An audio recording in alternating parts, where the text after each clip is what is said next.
It's Christmas Eve in Gotham. You're sitting behind your desk drinking a cup of coffee. It's nearly time to punch out and go home. But before you can even start to do so, your boss, Commissioner Gordon, storms in. He says that there's been a riot inside the Blackgate prison and Batman has been sighted. You don't believe the stories about Batman, but you join Gordon to help control the riots. However, when you get there, you see a man in a bat suit beating down on a massive half-crocodile man. Your world is shaken as Gordon threatens to shoot the bat before he escapes. He gives the order to go back to the precinct, and you already know it's going to be a long night.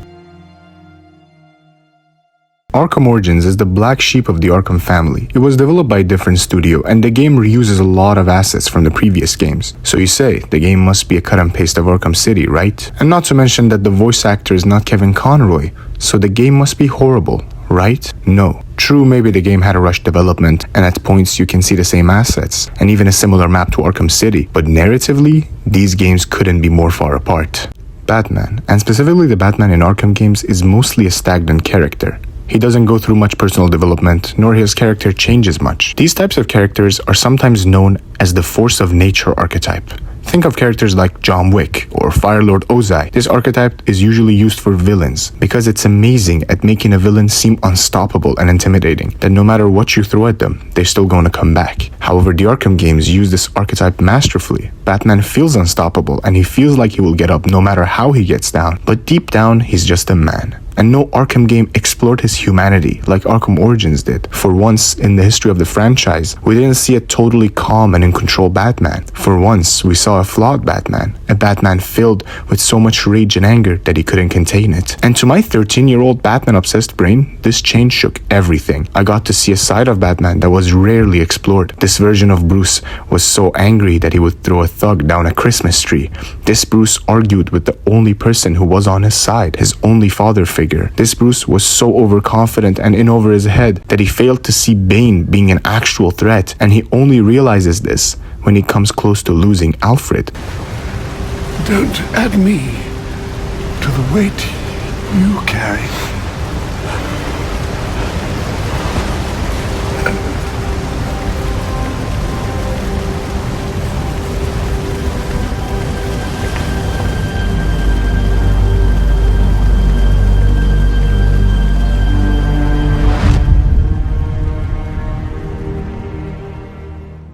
This Bruce is inexperienced. He doesn't comprehend the value of having allies. He thinks he can take on the world by himself. And it takes 8 assassins and a madman for him to reevaluate his way of thinking and change. Mr. Bruce, now is not the time for doubt. I can't do it. I can't stop them. No, you can't. Not on your own. But it's high time you realize that you are a man, not an island. And a man's strength comes not from just brawn and intelligence, but also from his allies. One alert. The Joker has escaped from his cell and is leading the riots at Blackgate. Repeat, the Joker has taken over the entire prison. Multiple casualties, multiple hostages. Again, we have lost Blackgate. Captain Gordon is calling on anyone for assistance. They need you. No. They need us.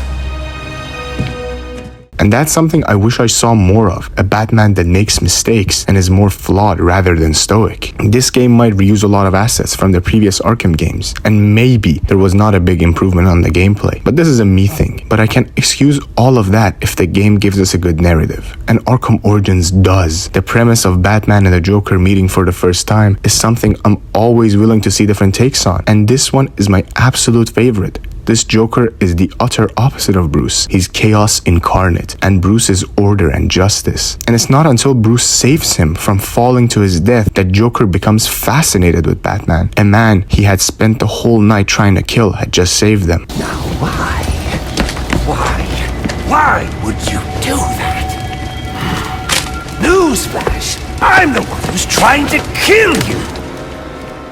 Another aspect I think the game got right, way better than any other Arkham game, is the boss fights. Almost every single boss fight in this game is pure perfection. I won't mention all of them because there are too many, but I will touch on 2, Bane and Deathstroke. And believe me when I tell you, all hell broke loose when I saw this cutscene. He's got problems of his own, I'd say. Someone broke in there.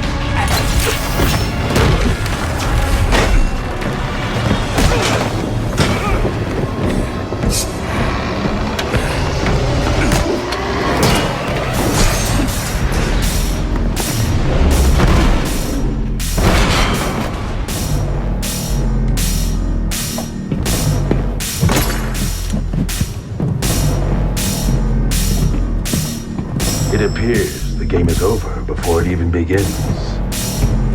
I'm not playing games, Slade. This game, in my opinion, is the perfect portrayal of how to write an intimidating Bane. A villain just as smart as Bruce, but way scarier. I still remember my heart pounding when Bane was in his monster form and was hunting Bruce down. I feel like the game's gameplay and graphics still hold up enough for a remaster, but I would love to see a remake from the ground up. This game definitely deserves it. I hope you enjoyed this short video, and see you next time.